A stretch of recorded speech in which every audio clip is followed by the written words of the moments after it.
欢迎来到热点新闻频道，请订阅并关注以获取最新资讯。诚意见气化墨香，江湖落笔成诗的东方美学。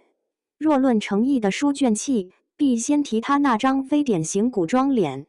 与传统浓眉大眼的浓颜系不同，他的五官线条柔和，颧骨内敛，下颌清瘦如刀削，恰似水墨画中以形写意的笔触。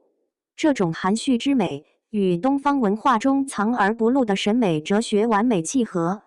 在琉璃中，他一身素白长衫立于烛影间，眉目低垂时如寒潭映月，抬眼时又如剑气破空，将仙侠的出尘感化为具象的诗意。诚意的古装仪态，堪称行走的礼仪教科书。从莲花楼中李莲花斜倚门框的慵懒，到英雄志卢云执剑时的挺拔如松，他的体态始终带着松而不垮的张力。心理学研究指出，松弛感能触发观众的镜像神经元，让人无意识带入角色的从容。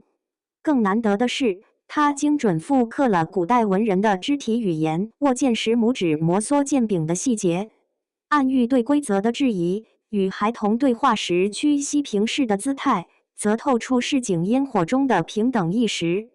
书卷气非凭空而来，而是演出来的文化机理。拍摄沉香如屑时，他为战神九晨设计剑柄摩挲动作，以物理触感外化内心挣扎。莲花楼中李莲花咳嗽时刻意压低的喘息声，让病弱文士的形象跃然荧幕。这种对细节的偏执，甚至延伸到气味在赴山海中。他为3个角色定制专属香调：青草、檀香与血嗅，用嗅觉构建人物记忆点。戏外的诚意，更像一位隐于世的文化修行者。早年微博中，他坚持记录读书笔记，从宋史到武侠经典，字迹工整如课本，为演英雄志中的落魄书生。他提前半年研习宋代文人步态，甚至在球衣内缝入稻草体验刺痛感。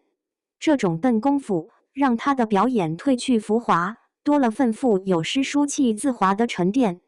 正如网友所言，他握剑的手仿佛真的沾过千年墨香。诚意的书卷气，实则是东方美学现代转译的范本。在流量至上的时代，他拒绝用夸张表情轰炸观众，转而以眼神的层次变化传递情绪，从应渊帝君的克制到傅云深的颓唐，眼波流转间尽是无声诗行。这种以静制动的表演，恰似中国画的留白，让观众在想象中补全角色灵魂，最终成就了一人千面的江湖传奇。从雨丝凤到李莲花，诚意用12年光阴将剑气淬炼成墨香。他的书卷气既是表演的匠心，更是文化自信的缩影。当观众为他的角色落泪时，何尝不是在为那份中国人骨子里的诗意共鸣？或许正如他所言，演员的脸该为角色服务，而这份服务早已超越皮箱，成为一场跨越千年的文化对话。